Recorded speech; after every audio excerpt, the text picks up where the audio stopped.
Welcome back to another video. My name is Nat, and in this video I'm going to share with you the one thing you should not be ignoring when you're trying to manifest something. And I'm going to give you an exercise that will help you create resolution around any resistance that might be coming up when you're in the process of manifesting. Today, I'm coming at you from beautiful Strasbourg in France. I'm here for work, but Panic joined for some fun. Hi. Because we always like to combine things. You can see how beautiful it is behind me. It's a spring day. The energy is amazing.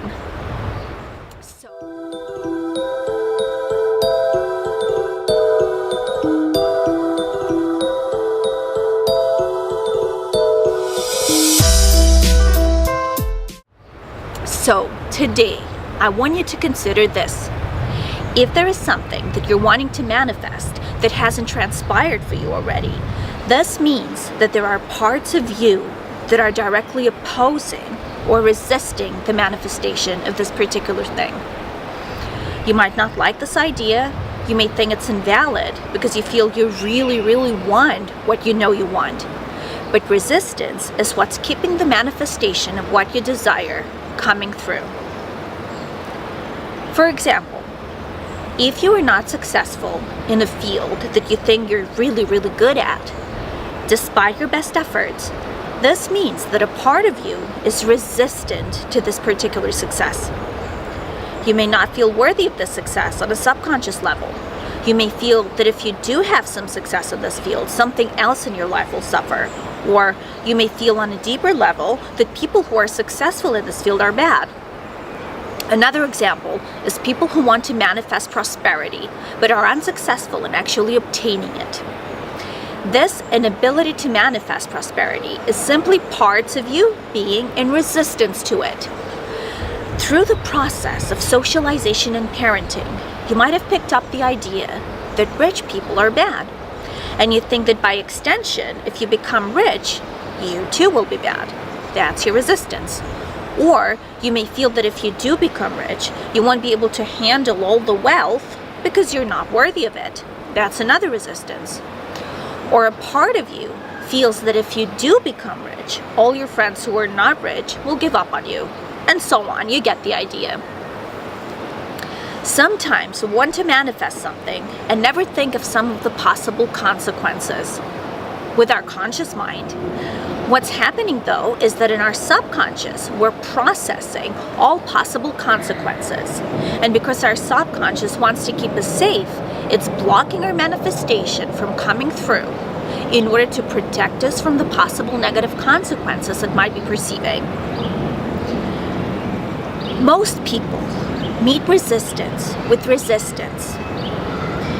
If you feel resistant to something that you want to manifest, which can take the form of feeling uncomfortable, for example, feeling like it's very hard to achieve, feeling any type of sensation that does not make you feel good, you think that by resisting that resistance, you will get to a point where you won't feel it anymore.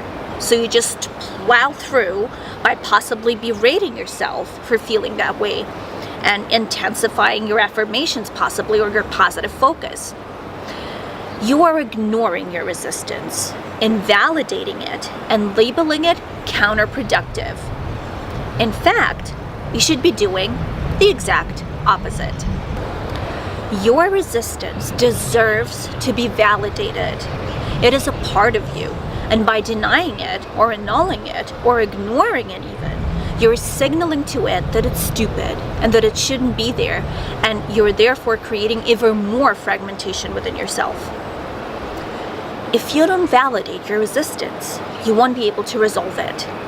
You will completely miss the information it's trying to impart and remain stuck. You won't be able to get your manifestation to come through.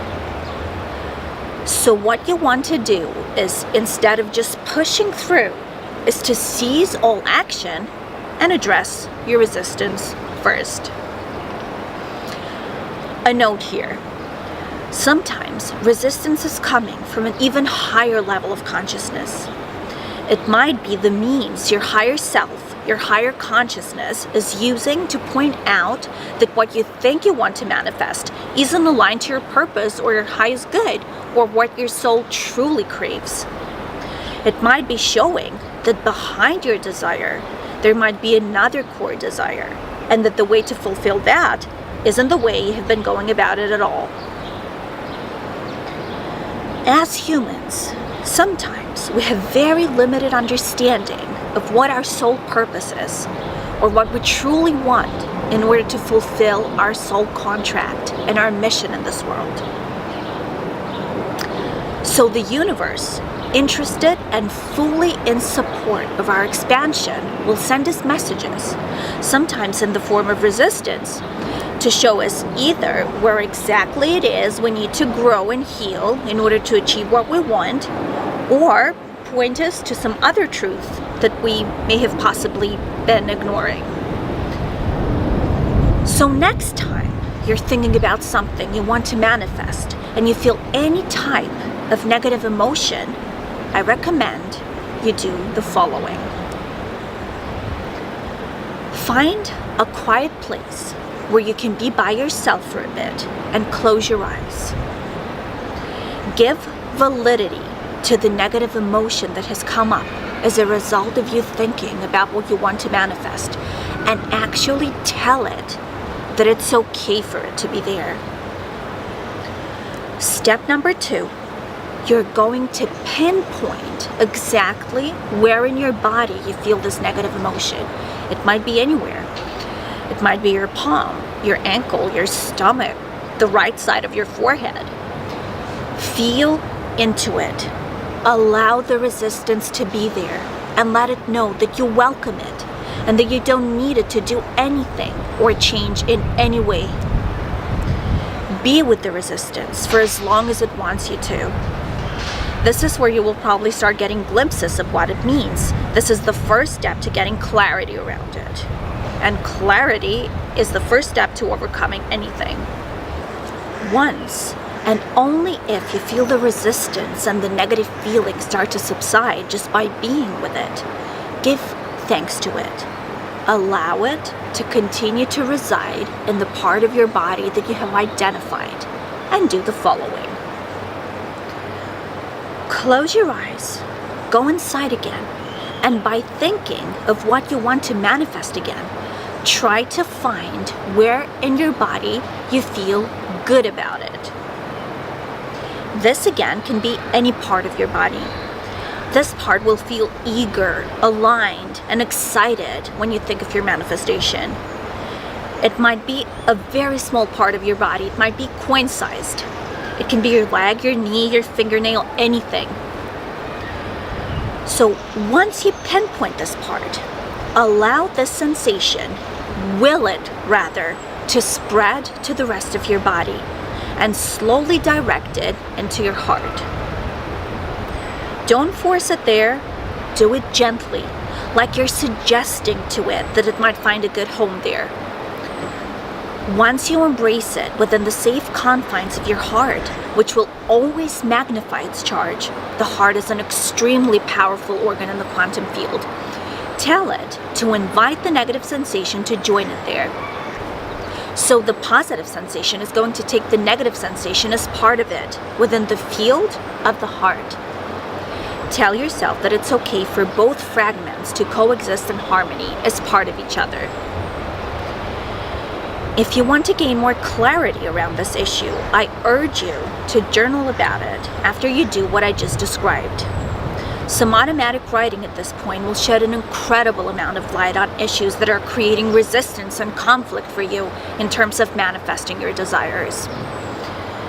Now your mind and your body are both participating in creating resolution for you. Plus, you're engaging the quantum dynamo that is the heart, whose charge is catalytic in processes like this. There's another thing you can do.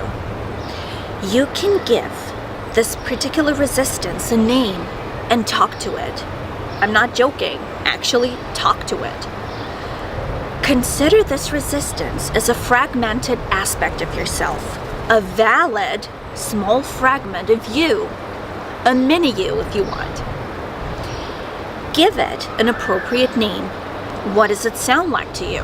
Let's say it feels like a Karen. I'm using the name Karen because it's the name of a dear friend of mine, just to demonstrate that I have nothing against the name. But sometimes we associate qualities with a name. So whatever name you feel your resistance feels like, go ahead and name it that. And then ask it what it wants. Say, okay, Karen, it's time we have a little chat. I need some answers, and we're going to get to the bottom of it. We're just going to sit down, we're going to talk this through, and we're going to create a resolution together. And then you're going to ask Karen what it is you need to know, what she needs in order to feel validated, and what she needs in order to feel more aligned with the part of you that wants to see your manifestation come through. You can either do this process internally or write the dialogue down. Don't overthink it. Let the answers come freely and try to keep logic out of it. I promise you'll get to the bottom of a lot of issues if you use this particular technique. This is it for this video, guys. Feel free to like if you liked it, subscribe if you haven't, and hit the little notification to be notified for more content like this. As always, I'm sending you love. May all of you be happy. May all of you be peaceful. May all of you be liberated.